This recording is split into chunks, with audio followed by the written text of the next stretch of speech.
It's one small step for man, one giant leap for mankind. Columbia. This is Houston, AOS over.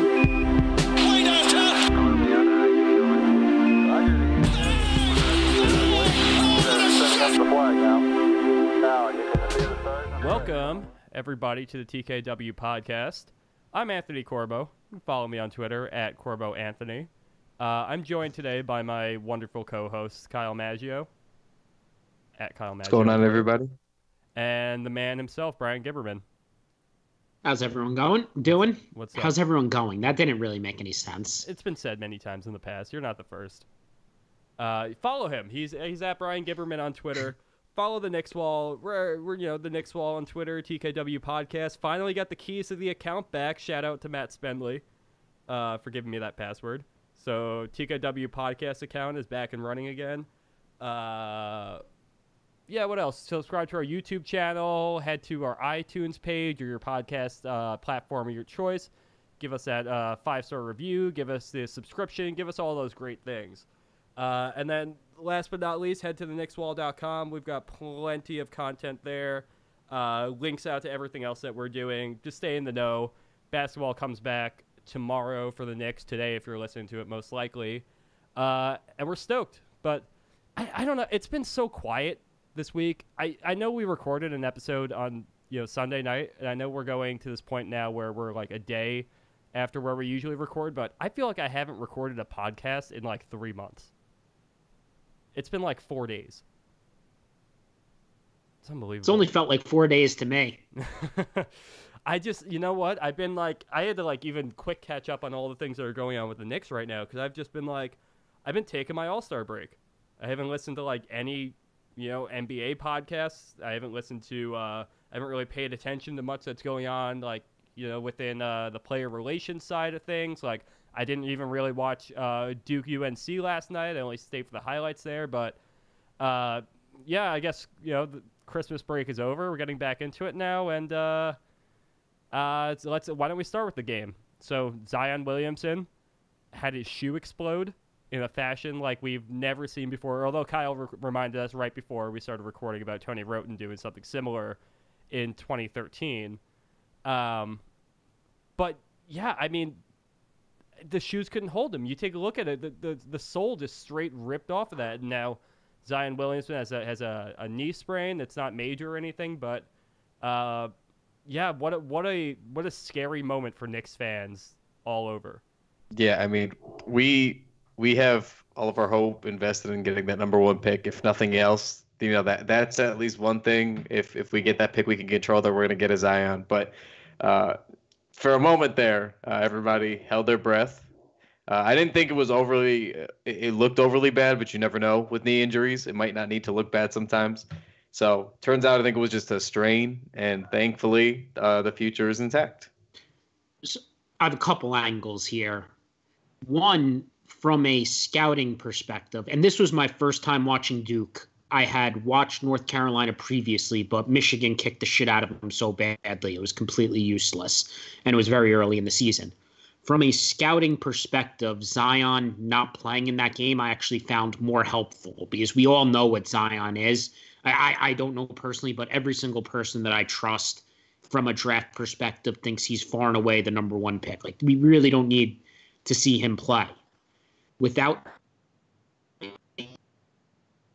exposed to some of these other players a little bit more and learn more and learn about them in a fashion we wouldn't have gotten to if Zion was playing. So the other guys to take a look at are, other than Zion on the team, obviously he only made it 1 minute, didn't really record any counting stats, but then you had RJ Barrett went off for 33 points and 13 rebounds, last night, and then Cam Reddish had another 27. I didn't watch this game, but for either one of you who did, those are some big numbers for those guys, and I've heard mixed things since the game and about their performances and about just how great this shows the divide between them and Zion. But looking at the counting stats now, they look pretty solid. What was it about Barrett and Reddish that kind of like didn't quite get them to where they needed to be last night? They're both inconsistent in different ways. Like Barrett,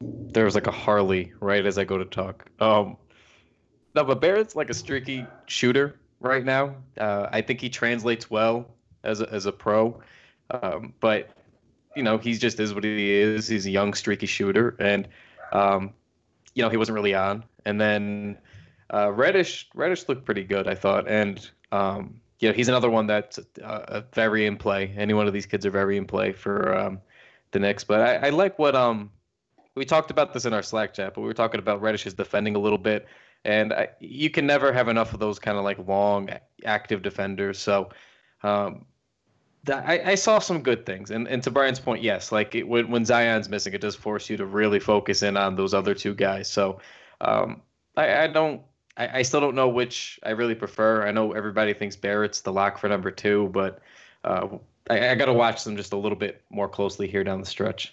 Yeah, so what I'm going to say here, I'm going to give some general thoughts from some guys on Duke and North Carolina here. This is just like my initial first time watching him. It's not like I'm not like married to any of these opinions, but just me giving my first thoughts, seeing these guys for the first time. With Barrett, there is good, but I think he's a little mechanical at times, and he misses some very simple reads. But he does get to the basket very easily. The shot, I thought, was more good than bad. But when I was watching Duke, it was like Reddish was the guy that just jumped off the screen to me. He has this jab step that makes guys really fall back, and he creates a ton of space. His handle and creation ability was much better than I was expecting with how people talk about him. I liked how he had a couple spin move type things where he really leveraged his way into the lane. Reddish was someone I found myself like I just kept zeroing in on him. He really jumped off the screen to me. And the other dude who's not off. So is it Trent Jones or Trey Jones? Trey Jones. Trey Jones. So I was expecting more out of him offensively. Like he doesn't try and create for himself at all. That surprised me. But defensively, I had heard a real lot about the North Carolina kid, Colby White, and I was expecting he was someone I was really looking forward to watching. And Jones just absolutely locked him up. He couldn't do anything against him. He was up in his grill, and he contained him as good as you can see what an elite type college point guard get defended. That was truly, truly impressive. So kind of taking a look at some of the other guys here, one of the other names that have really popped up on the college basketball radar since the beginning of the year was Nasir Little. And I'm taking a look at what his stats looked like too. He shot, 1 for 3. He only played 11 minutes. He had 2 points. I know he's a bit of a project. He's young. He's definitely not grown into the player he's going to be. But did he show anything in his 11 minutes that would make him kind of like, is he a lock for kind of that higher lottery side too, or do you think that he kind of falls a little bit? Do you think he stays for another year? What do you think happens with him? I thought Kyle, go ahead. I don't have any thoughts on him. I don't really like. I see a nice player, but I don't like see it. Like some guys you watch, like even if you're not high on like a Reddish or a Barrett, or some people aren't even high on Zion for whatever reason, but they at least look like, to me, like they translate as pros pretty well. And I didn't really get that like as strong of a read on him there, but and I don't really know about whether he comes back for another year or not. I'd imagine if he's going to be in consideration for the lottery area that he wouldn't return. But yeah, in this single game, he was horrifyingly terrible. He didn't look like he belonged on the court. That one shot he made was banked in off the glass from like 8 feet dead on. That he wasn't trying to do. He didn't know where to be on the court. He had no idea how to play defense. He didn't know how to play offense. He did not look like an NBA player at the time. The dude who really stuck out of North Carolina was Cam Johnson. That guy is smooth. Yeah, he was good. And That was the other part of it too. Is like I watched a bunch of Duke this year, so like I kind of know what you're getting with those guys and that team. But I haven't really watched any North Carolina this year, and a little here and there, but nothing really. And it was nice to get a good look at them clicking a little bit. I enjoyed that just because I don't watch often enough, so it was nice to see that at least. So. But overall, you guys don't think this really does anything to impact Zion's draft stock, right? Absolutely, no. Absolutely. His bone would have had to pop through his skin for there to be any worry, But him just kind of rolling his leg over, and that's kind of a testament to his frame too, because that was a pretty everybody kind of gasped. Very awkward fall. Very awkward fall. Like for a lot of people that could have been really bad. I was just gonna ask, like, does this end his season? Do you think he comes back and plays another game for Duke, or do you think that at this point he's just gonna solidify that lottery spot? He's just gonna solidify the number 1 pick. What else does he really have to play for? I think he's gonna come back and play. I don't think he should. I think it's in his best interest not to. This is a layup to be the number 1 pick here. But, if it's just a strain and it really wasn't that bad, I have a hard time thinking that he's going to miss the rest of the season. It's interesting because he's like, I don't think in recent years we've had this established of a number 1 pick. Like, I feel like in the most recent drafts, and I could be wrong, but in the more recent drafts of the last 3 or 4 years, you have like, other than maybe like Karl Anthony Towns at the time, but you have like, you have most of these guys who are in the running for like the top 5 picks or top 4 picks. But I can't remember anybody recently having such a hold over the number 1 spot like Zion does. And I just, when he's at this point, like I probably would not play if I was him, but I'm not. So being complete, I don't even like this discussion. I think it's his life and he should just do whatever he wants to do. And it's none of our business what he chooses. 100%. And if he wants to play, that's his right. Go play. If he wants to sit, that's his right. Go sit. I'm a Michigan fan, so in terms of that, he should sit so Michigan can win the national title easier. That's my rooting interest. I want him to sit because it's easier for Michigan to win a national title. That's fair. I mean, it's like you're saying, overall, it's his choice. He can do whatever he wants. If he doesn't want to play anymore, he doesn't have to. If he doesn't want to, there's nothing that's going to make him play. But if he wants to keep playing just because he likes playing basketball and, he might actually be kind of driven to try to win the national championship. So it's just, it's an interesting predicament, but one of these things where I don't think he can really lose either way.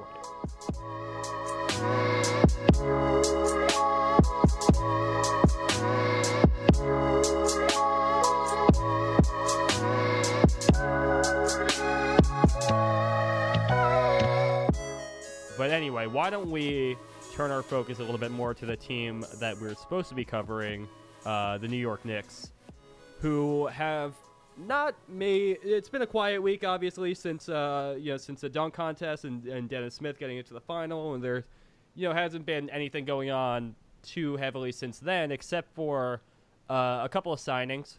We have John Jenkins, who came up from our G League team. He has now signed a 2-year deal with the team. Next year is non-guaranteed, correct? I think it's something like $1.3 million non-guaranteed. Yeah, second year is non-guaranteed. Right. So along with him, they've also brought out some outside help. Henry Ellenson, formerly of the Detroit Pistons, a former first-round pick of the Detroit Pistons, who spent a lot of time with the Grand Rapids team.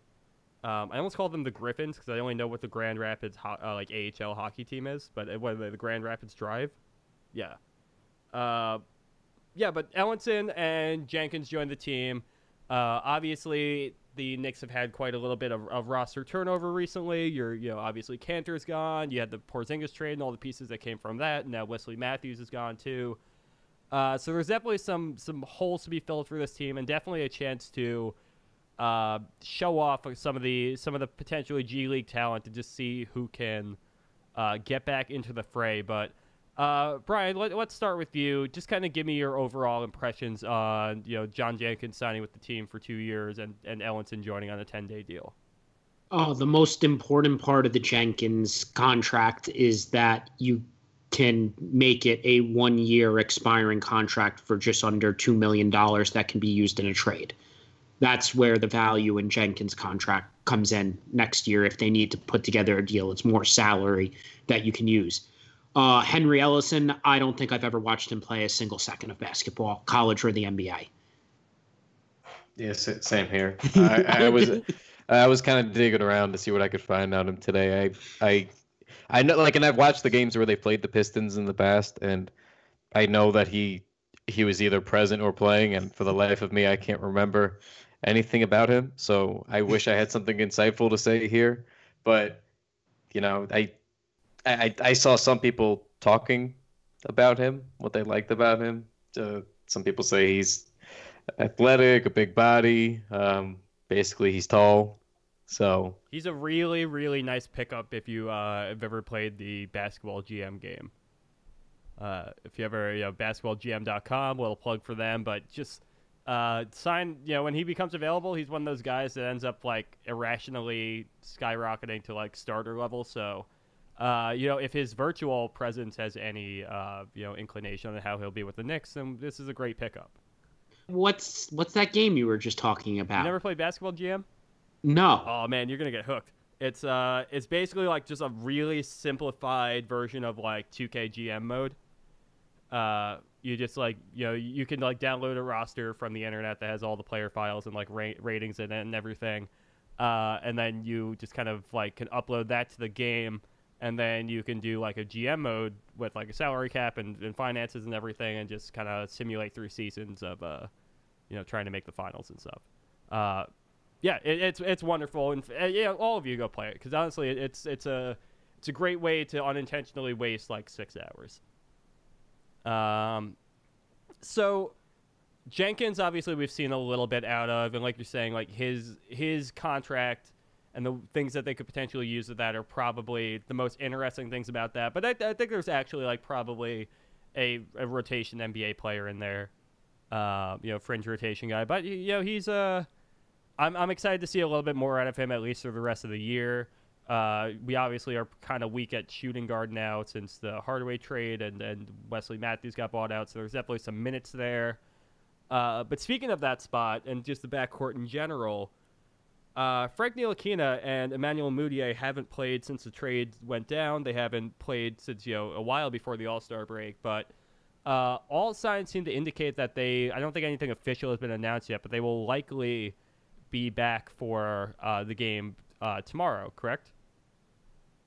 I think Frank's missing the game. Frank's likely going to take a little bit longer, which could be a little bit more damning than we're even giving credit for. But now you have this guard rotation of Dennis Smith Jr., who's probably locked in as a starter for the remainder of the season, and you have Kadeem Allen, who's played well enough to justify all the minutes that he's getting right now, especially on this team.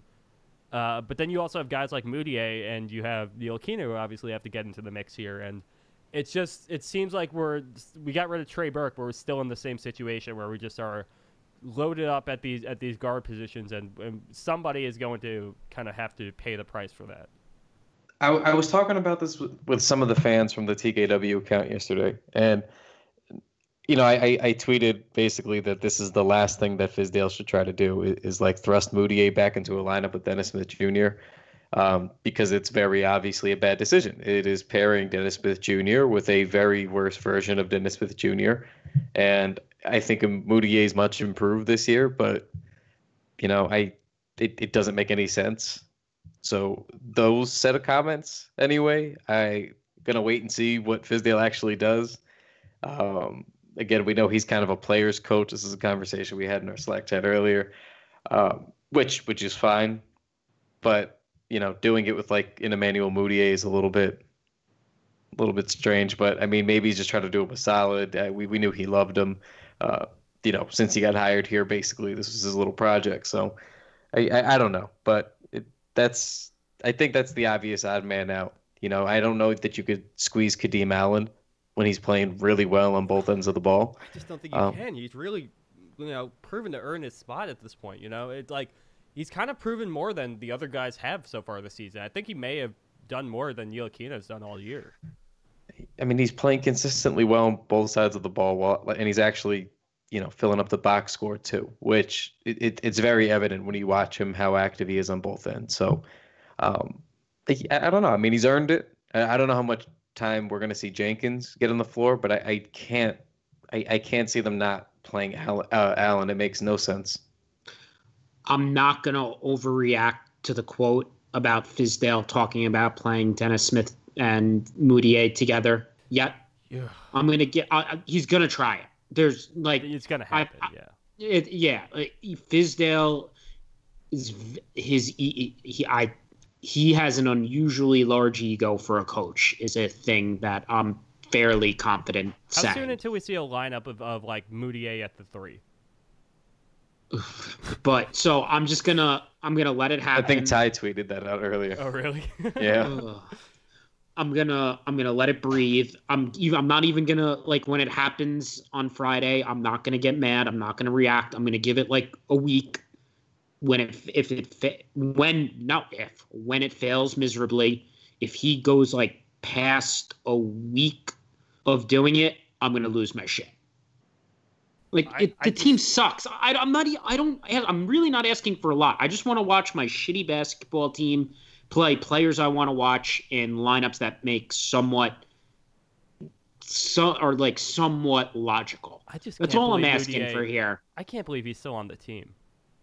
I don't know how they could just trade him for nothing and at least give Fizdale the cop out so he doesn't have to deal with his comments from the beginning of the year. This guy is just overpromising already, but it's wild that he's even still around. It would have been smarter to trade him instead of trade Burke because Fizdale would just sit Burke and not play. I mean, we're gonna have to see. We honest to God, Fizdale has been this coach that's talked about accountability so much, and it's Moutier. Yeah, he's had some big scoring games, but I just feel like if you're an NBA coach, you kind of have to be able to look past that, look at how your team fits together. That's kind of your job. I don't know. Guys, we have some breaking news, though. July 16th, 2021. Space Jam 2, official release date. 2022?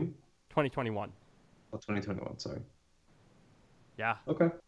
All right. I mean, I hate when they announce movies and they're 2 years away. That always bums me out. How does it take till 2021 to make the next Space Jam movie? Just recycle the clips from the last movie and just put LeBron James over Michael Jordan. I don't understand what is so difficult.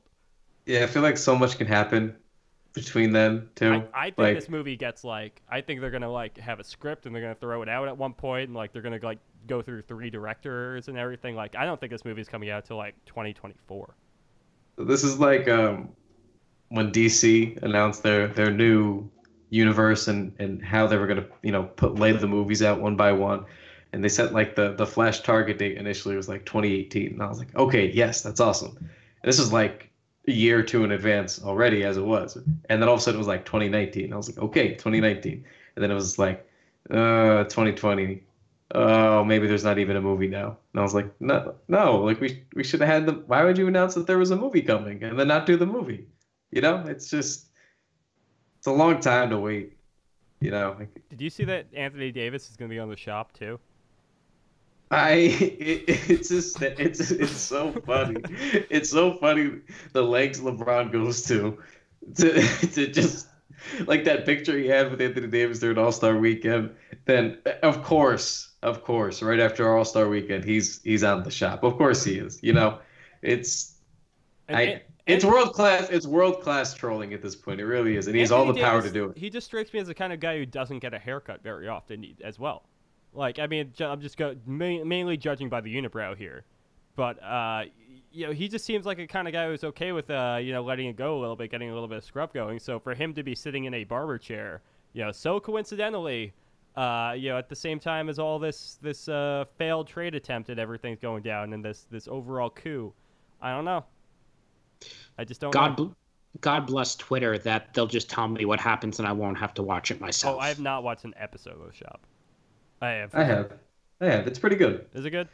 Yeah, I always enjoy those styles of shows. Those the round table discussion. Those are always the scripted better for hangout me. shows. Yeah, I like them better than the obviously scripted hangout shows where it's like your morning talk show stuff. So, I mean, I feel like this is just NBA Real Housewives. yeah. I mean, you could say that. I don't mind it. I eat it up. I like those discussions, but All right, well, let's dig into the drama a little bit more because there was a story that came out earlier this week that James Dolan is apparently taking offers on the New York Knicks. We've been down this road before. We've heard this story before. This is old news. Dolan's never selling this team. I don't understand what people need to learn. Like, he's dying with this team. There's no other way to get around it. This is. I know he doesn't like to run it. I know he's said now that he doesn't know what he's doing with the basketball team. I can guarantee you that within a couple of years, his opinion will change, and he'll once again be meddling with our front office. I basically think this is Bill Simmons just trying to stir shit up and make the Knicks and try and cause havoc around the Knicks at this point. He is just supremely upset and angry about everything that's going on with the Celtics, and it all resonates around Kyrie Irving and the possibility he's going to the Knicks. And so he just did that to just cause more issues. I didn't think of that initially, but I don't think that you're wrong either. yeah, I wouldn't put it past, that was what was happening. It turned into I saw some disputes on Twitter. I know me and Brian were talking about it a little bit about, whether it's a good thing if he sells the team or not. And some of this, like at least Brian was like somewhat reasonable about it, even though I could not possibly disagree more. But like some people were just so outlandish. They were like, "Hey, we know he's been really, really, really miserable for 2 decades, but could be worse. The new owner with all this money might not even spend all that money. Wouldn't that be bad? At least no one cashes the checks. Or worse, one person actually said what if the new owner moves the team to Seattle? Then what? What the fuck are we talking about? Are you serious? Have you not seen the movie Eddie? It's possible. Oh my God. Listen, leave Eddie out of this. No new owner is going to uproot the Knicks to move them to Seattle. That's not the team. They're going to, the Kings. You're right. They would take it to St. Pelicans. Louis, not Seattle. Yes. Yeah. Speaking of New York teams with relocation potential, did you guys see the Nets are 29th in attendance rating? I really honestly thought they would have no issues with attendance. I know tonight, like I didn't think they'd be top 10 necessarily, but like 29th. Yeah, I think that's pretty embarrassing. New Orleans is doing better than them. Yeah, like I think that's. Yeah, I mean the Nets are a fucking joke. No one cares. Well, let me pop back into Simmons though for a second because I found the tweet that I love so much that it took 1, 2, 3, 4, 5, 6. All right, it took 5 words to get Bill Simmons this fired up. It took Anthony Davis saying it's a great franchise for Bill Simmons to go. They're wrapping up a 2-decade free fall. Their owner is a league-wide joke. It's the NBA's most paranoid organization. They've hired horrendously and overpaid the wrong free agents over and over again. They've had 12 coaches in 17 years, and they've won 4 finals games since 1973. So I got to tell Bill, like, you're not wrong per se, but you're mad, and it's funny. Yeah, he's always big mad at anything that Kyrie does now. Big mad. I mean, he's never regular mad. He's never regular mad, especially about the Knicks and Kyrie. No matter what Kyrie says to the media, Bill hates it. Oh, Bill hates it. He's angry. Hates Kyrie. He's just very disgruntled and fed up with Kyrie, it seems, and it's adorable. And I think if I had to pick one, and we said this like very early in the season about if we had to pick one free agent, we were actually more realistically, we had some real belief in would come to the Knicks. I thought Durant still would be the guy, but Kyrie, I don't even know if he's actually going to leave. But this is hysterical. Okay. Especially imagine if Homer Bill bashes Kyrie all this time and then he re-signs for 5 years in Boston. Imagine the turn he's going to have to take on that, the 180. All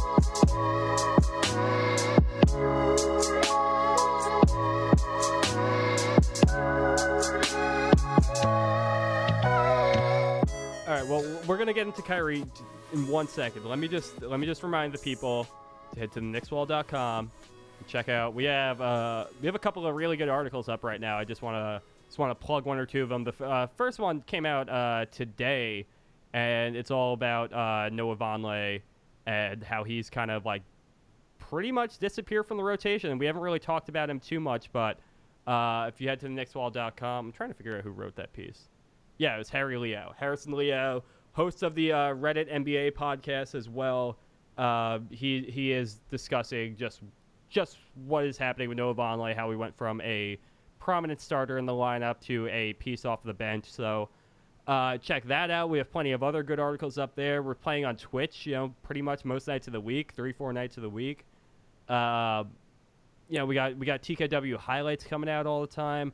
There's plenty of media coming out from the Knicks Wall, and you can pretty much find all of it if you're subscribed to our YouTube channel, our Twitch channel, if you're following us on Twitter. All of that, and follow my co-hosts here too because they're great. Well, now I wanna dig into the tea leaves a little bit. I want to talk about why Kyrie Irving is mad. We talked about why Bill Simmons is mad, but Kyrie had an interview with Rachel Nichols, and all right, let's just play the audio for the people. You obviously have expectations to live up to individually, but as a team, it's a lot to figure out all in 1 year. Bringing a lot more talent. We didn't fill in just pieces here and there. We filled in pieces with great players. So a lot has changed since the beginning of the season, but overall, I just want to win, and I'm going to dedicate myself every single day. And if I got to bring everybody else up with me, then that's just what I have to do. Your teammate Marcus Morris did say that it hasn't been fun. It hasn't been fun even when we've been winning a lot. Have you felt that? It's been a trying year for us, because we basically have a bunch of young men in our locker room that feel like they're capable of doing a lot more than what they're doing, and that's okay. But there's a maturity that you have to have. There's a professionalism that you have to really showcase every single day, and that's what the great ones do. I initially didn't play the minutes I wanted to play. I'm 26 years old, heading into my prime. Like, why do I have to wait for anybody? Terry Rozier is he played in the playoffs. He did extremely well. Coming back, that's a natural competition that me and him have. Like, it is what it is. Like, no one wants to say it, but I will. It's part of their growth. When you have winning in mind, then, you got to understand that. You got to do what it takes, but you got to understand your teammates. So he calls out Terry Rozier by name. He goes, why do I have to wait for anybody? He says nobody else is going to say it, but, he's going to be one who does it. But, I mean, he's taking shots at his teammates, like on an interview with one of the biggest hosts and personalities on ESPN. I mean, this is it's not unprecedented necessarily, but this doesn't sound like a guy who's really in tune with what his teammates are feeling or like he wants to stick around there for too long. I don't understand why any of that came out of Kyrie Irving's mouth in a public interview. Like, that was insane. It doesn't make any sense to me. I feel like Kyrie is almost like Durant with training wheels. Like he's trying to be controversial and trying to do the things that Durant does and trying to have that not give a fuck attitude like KD does, but just isn't quite there and doesn't quite know how to buy into what he's saying, and that's when he'll drop the like, oh no, I was joking, or y'all take too much seriously or anything like that. But I mean, this is pretty. I can't see him like walking back into the Boston locker room and everyone giving him smiles and dapping him up after that. I don't know how much. Again, I'm more pessimistic than everybody else just because I don't want to believe anything until I see it. I refuse to. But no, but it could also just be. It could also just be. My point is the comments that he's making might not be contempt for his teammates. It might just be, I keep seeing that he liked that piece of advice from Kobe about sometimes if everything's going, well and good and, the team's winning and there's no real resistance, sometimes you have to cause conflict, apparently, is a piece of advice that Kobe gave him to do it like tactfully and figure it out and just to keep everyone on their toes and whatever bullshit Kobe was feeding. So I know that's something that Kyrie has publicly said that he likes, but I don't know. It could be anything. Honestly, Kyrie's a weird dude in general. So I really, honest to God, don't know. The Kobe stuff is scary. Like just how much advice he's getting from Kobe, and just what he takes to heart from Kobe Bryant. I don't know, but it just seems to me like it could be potentially a bit destructive down the line. Kobe obviously is a player who I feel like looks a lot better then than he does now necessarily. Champ. What's that? 5 rings. Oh, 5 Count rings. them. Count them? Count them, man. Yeah. Count It 'em. worked out so 1, well 2, for 3, Phil 4, 5. Jackson and his fucking 11 or 13 or how many he had. Yeah, they worked out He- real well he for us does last have- time. He does have a bonkers amount of rings. It is quite disgusting. But Yep, 5 rings and 1 rape accusation. yeah, that It's is true. very much true. God, I don't even. Kobe would be so gone. Like, there's no way he gets away with any of that today. But that's neither here nor there. I just, the Kobe stuff kind of bothers me only because I've seen it seems like Kyrie has almost had a bit of a mid-career transformation into trying to be more controversial than he had ever been previously. And a lot of that, has to do with the narrative of him living in LeBron's shadow and then leaving LeBron's shadow and all that. But he is just a very interesting person based off of his storyline and his circumstance in the NBA so far. He's kind of a bit of an unpredictable star. He doesn't have a career that's really mirrored too many other players in the past. Yeah, him and Katie are going to look great together in New York. Well, we also have the video. We have the All-Star game talking in the tunnels where Kyrie Irving, where they're joking around, whatever, they're laughing at each other, walking around the tunnel, and then Kyrie Irving holds up something that looks like 2 fingers, and then mouths something that looks like 2 max slots, or so Twitter has transcribed that. I have thoughts on this.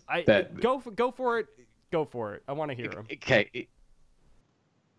He did not say 2 max slots. And if he did say 2 max slots, it's the most obvious troll job in NBA history what this is coming to. So I don't even want to say it's the worst kept secret, but I mean, I think at this point these are guys that know how the media has been spinning things with them, or at least reporting about them. They've been fed up for the last couple of months dealing with the media. So I think doing something very outwardly obvious where everybody has a camera, right before the game starts, right in the hole, it just seemed too obvious. Okay, but here's the deal, Kyle. That all makes sense. But we're reading the tea leaves here, so I need you to be outlandish about this. What do the tea leaves say? In your heart of hearts, is it happening? I still don't think. I still don't think it's gonna happen. It would take a tremendous stroke of luck to get one or both of those guys, and I think a lot of it depends on how the Celtics finish the season too.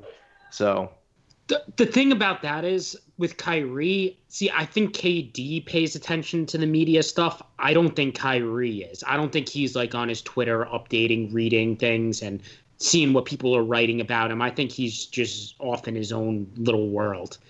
Durant's paying attention to everything. I don't know about that because after he was asked about the whole 2-finger incident, whatever, he he was like, y'all gotta stop reading into this shit or whatever. He was saying things like, I'm just sitting here with standing there talking with my best friend, or one of my best friends. He said he's just like, you gotta stop.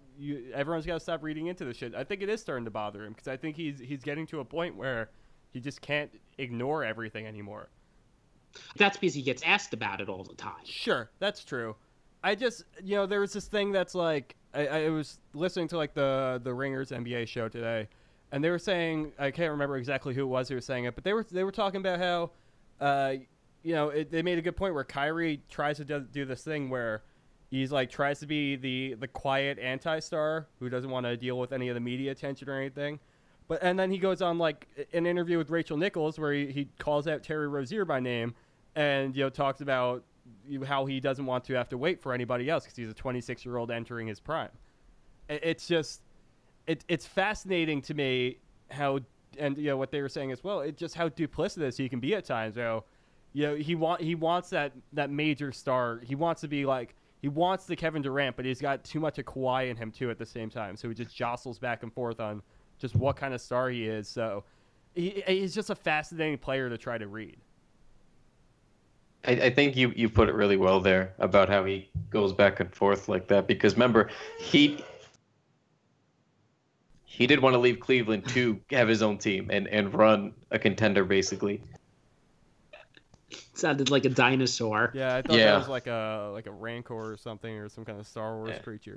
I was hovering the whole time. I was clicking in and out of the mute. I was trying to time it correctly. Oh, that was great. Yeah, I love how Mello, and not really Mello because he's quiet, but Mason always tries to interject on the pod too. And so your way of fixing this issue is you went and got another dog. Yeah, that is correct. Yes. Wonderful. Well, yeah, I mean, it's just this whole situation is fascinating. And then we have on the other side of things, we have Kevin Durant, and we have Sam Amick as doing the interview with Colin Cowherd earlier this week, where he's talking about Cowherd thinks that Durant's staying in Golden State because what he cares more about than anything else is being above LeBron. And his argument is that for getting the 4 championships or however many he ends up getting there will catapult him into that next area, and that matters. But then Amick starts talking about how Durant might buy into the whole idea that reviving the Knicks means more than winning a championship in other places, and that his people, specifically the quote was, his people have talked about New York in alarming terms. But this Kevin Durant to the Knicks thing, here's why I keep pushing back, is that Kevin from Woj on, I've read stories that it does matter to Kevin. He does want to be seen at some point as superior to LeBron, at least on the floor. He won his first title, Sam, and about 10% of the people said he's better than LeBron, but it washed out. He wins last year. About 25% of the people are like, he's better than LeBron, and it washes away. If he wins it this year, you're going to get about half the people that say LeBron can't make the playoffs. This guy's the Finals MVP. And here's my pushback. That's if he wins this year, and I think they will.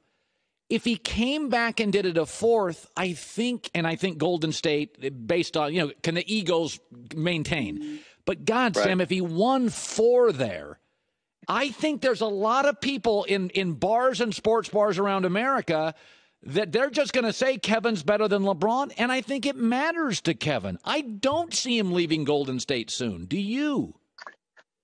And right now I do. And honestly, everything you said makes a ton of sense. I think the one part that you glossed over a little bit, and bear in mind, I'm based pretty close to the Warriors. I'm around them a lot, is that the human component and these guys sharing the same oxygen for so many years now is a major factor. And, does that mean that when, June 30th gets there and he's got to really make up his mind that he doesn't kind of recalibrate and decide that what you're talking about makes a ton of sense? The idea of just stacking up these chips, he could 100%.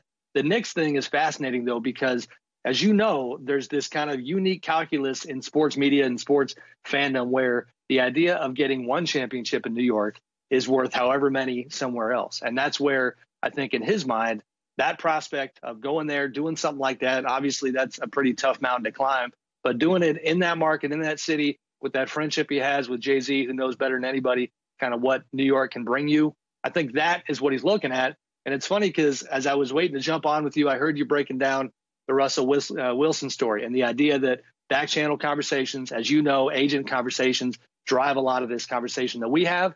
And that's the bottom line about Kevin's situation right now, is that his people have gone around the league and talked in pretty, kind of alarming terms about the New York possibility. That's why we're talking about it so much. There is something to that too. I mean, he's a guy he's plugged in. He's in the area. Like he knows this team. And it's just, it's alarming terms is a interesting turn of phrase to use there, and it can go like in both ways. But right now, the way that I'm reading into that is that he's talking about leaving for New York in an alarming fashion. So there's a couple things off of this. One, I just want to talk about Colin Cowherd for a second. He's just making up numbers and acting like it's fact. That's the best part of the entire quote. He goes, well, when KD won his first champ, like 10% of the people said he was better than LeBron. Then after he won the second, 25% of the people said he was better than LeBron. And now when he wins the third, it's 50% of people are going to say he's better than. Who the fuck are you? Like, what the fuck are you making up shit for? Like, you're just pulling numbers out of your ass. Get the hell out of here, man. I hate clowns like that. But you know, what are you doing? In fairness, you know what's funny is the premise of his his point was correct. Like that's just what happens with narratives. They slowly build over time until the evidence is irrefutable, and then we go, it should have been like this longer. You know, like we do it with even like the best player in the league thing. Remember, people were reluctant to give it up to LeBron, even through 2012, 2013. We're like, guys, it's very obviously LeBron. And they're just like, no, Kobe. It's still Kobe. It's still Kobe. It's not, but it's just the way narratives tend to work. So like I get the narrative building part of that, but then you can't just throw out fake statistics. Like that'll lose anybody. Like the point was fine. It was an actually pretty correct point. But you can't just throw numbers in because then that was my reaction. And I was like, well, where did you get 25% from? and it wasn't even like I was trying to be sassy. And I was like, oh, was it 25%? Where did you do the polling? Well, all right. So beyond the numbers, there's two very opposing kind of like schools of thought here for what Durant could possibly be thinking. Like, is he the kind of person that's going to care about surpassing LeBron's legacy and winning as much as possible, or is he the kind of guy who is trying to head to New York because he wants his team. He wants to rebuild a team. He wants to have his team now. He always shared the team with Russ, and then he obviously went to the Warriors and was more of a cog in the machine than the person himself. So we have two very, very opposing schools of thought here, and which one do you think is the true Durant? Is he the one who wants to win the most, or is he the one who's trying to do things on his own terms? I think it's more the point. Like this stuff isn't coming out of thin air. It's coming from Durant's people, and they're making what he wants to do very well known. And I think disputing it, I think you're more wrong to dispute that he's planning to leave than the opposite. What do you think alarming terms means? Do you think like alarming, like he's out the door like the second that the team is done playing? Like, is alarming mean that he's going to sit games out? Like, what does alarming mean here? Alarming means like when Woj wasn't allowed to tweet. What was it? He wasn't allowed to tweet the picks before they happened anymore. So he very spitefully and he got very petty and he started tweeting, the Knicks are lasered in on, that Kevin was Knox. Wonderful. That was extraordinary. And he just from Woj there. Yeah, but he had a new one for every rookie, and he just zapped. He zapped everybody. He got it done his own way. So to me, it's the same moments. Yeah. So to me, it's one of those kinds of moments where you can't, as a reporter, say, "Oh, it's definitely happening. I know it's happening. I have it on good authority." Like this early, you can't. You're not going to do that because the person leaking information to you isn't going to want you to say it's 100% certainty. This is slowly built throughout the season. That's on purpose.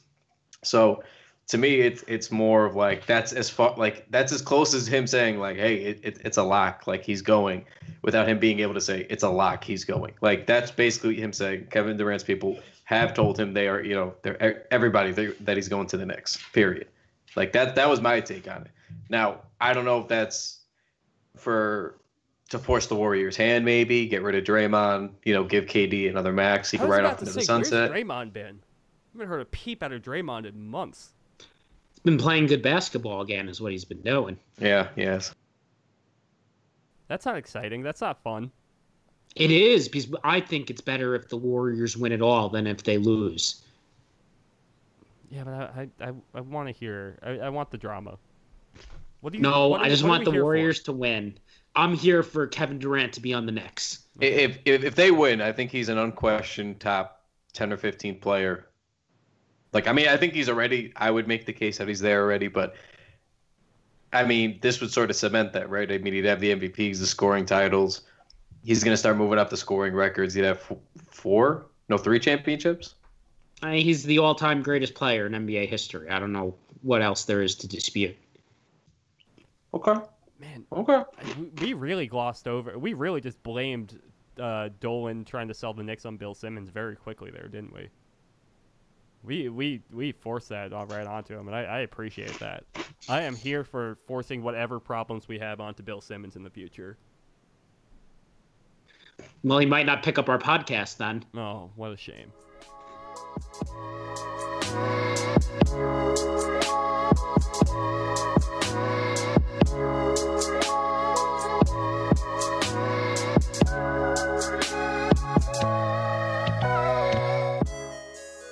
Obviously not a ton left to talk about in Knicks land on this episode.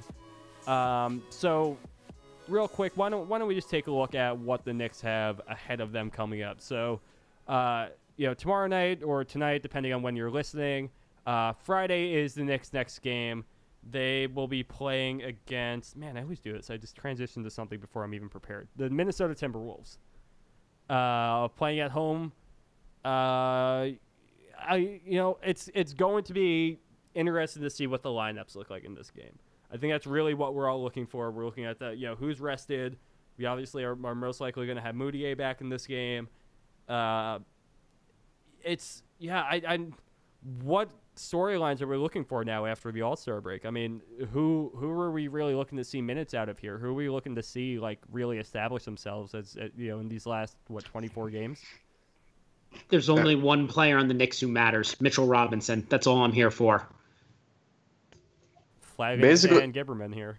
Basically, I just need, even if Mitch isn't sustaining the high level of play that he's at right now, at least just keep not getting into foul trouble. Just stay on the floor so you can play through your bad games. That's all that I really hope to see from Mitch, because all I'm really caring about is 3 guys. I'd like to see something from Frank, but he's not on my priority list anymore. It's Mitch, it's Knox, and it's Dennis Smith Jr. I like some stuff I've seen from Dennis Smith Jr. Been a couple of pretty bad games too. Just trying to see what he could do down the stretch here. I think we got 24 games left, so it's a decent sample. It's a decent chunk of change here. So I'm complaining about there being 24 games left. That's what I know. Whew, God, it is. It's a long year when they're bad. Here.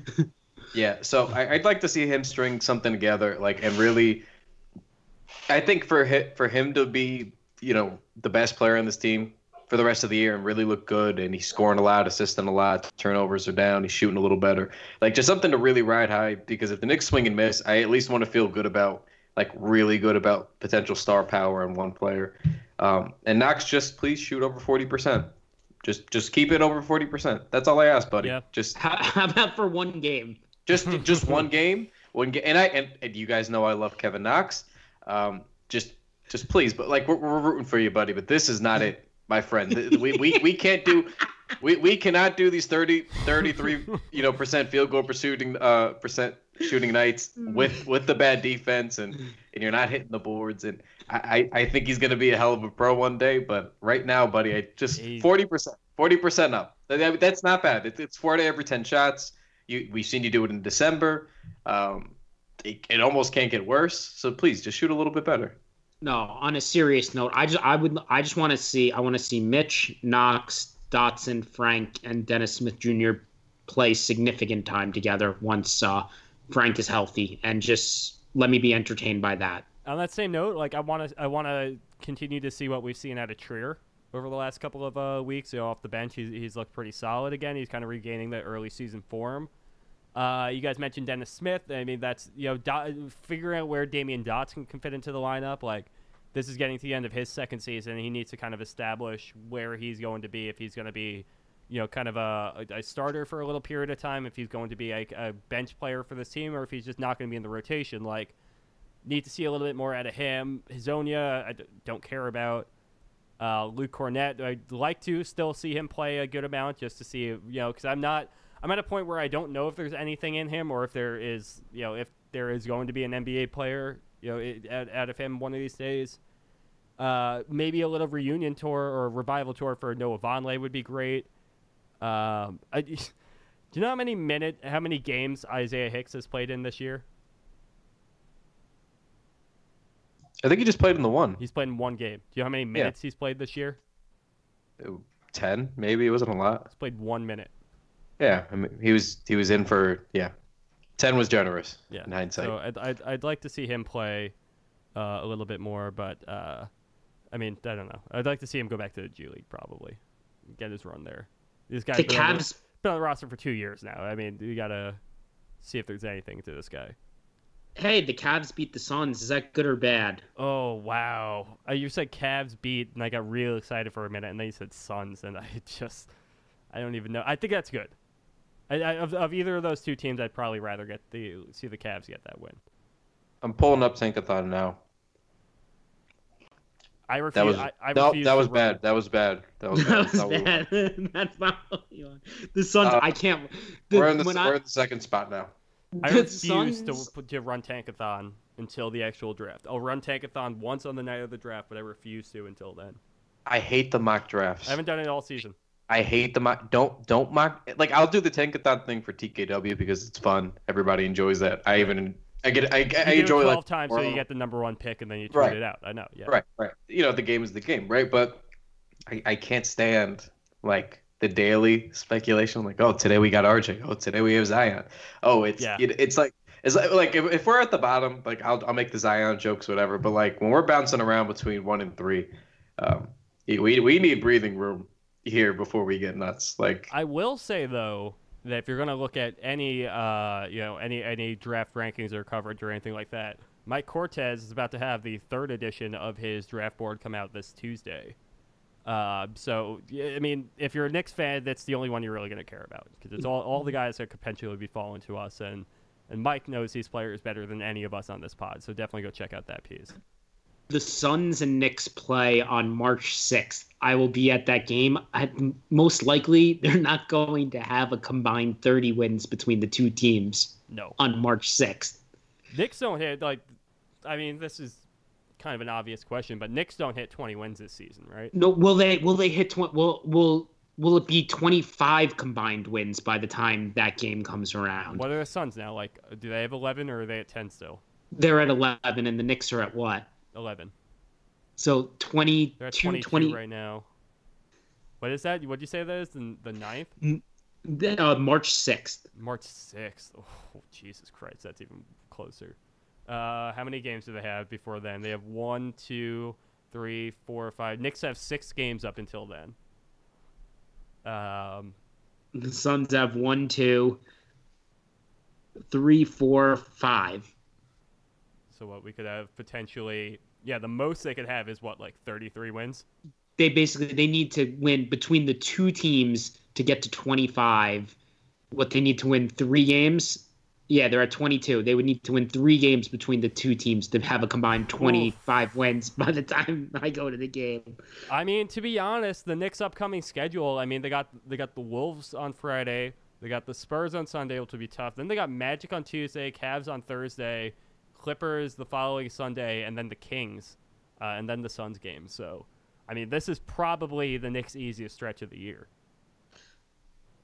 I don't know. You just said the Magic, and the Magic have beat the absolute dog shit out of the Knicks 2 times this season. I hope they do. I hope they do. I hope Markelle Fultz comes back in that game and scores 30 on us. I really hope he does well down there. Me too. I really liked him coming out of college, and this has been such a baffling episode. And I just hope whatever happens now is just he gets back on track and he has a good career because that kid was supposed to be special. I read somebody diagnose what his nerve thing was on Twitter months before the official Philly diagnosis was, and it was it made total sense to me when I read it there, the nerve damage and everything like that, and the guy was a medical student, so he explained exactly how the nerves work, and I'm like, yeah, I'm sold, and that it ended up being exactly what it was. It's just kind of surprising to me how medical students and people who are in school for this right now figure this out before an NBA medical staff did. Or did they? I don't know. Who knows what's going on behind the scenes with that whole Philly situation. Man, for as good of a roster as they have right now with all that they've pulled off, there have been some shit show moments for that franchise lately. It'd still kill to be them, though. All right. Do we have anything else we're trying to get into today? I got nothing. All right. Yeah, this is the calm before the storm, so I hope everyone enjoyed it. There's plenty of more losing on the horizon for the Knicks. Plenty more things to figure out for the rest of the season, so thanks to everyone for sticking by us so far. Again, just make sure you're following us on all platforms, whether that be Twitter or Instagram or even our Facebook page. You can go to our YouTube page, subscribe to everything, read our writers' work. They're fantastic. They're breaking down this team like nobody else is out there. Listen to us. We're here twice a week. We're just here to talk to you. Nobody else. All right. Well, that's going to do it for us on this episode of the TKW podcast, though. We will talk to you all next week.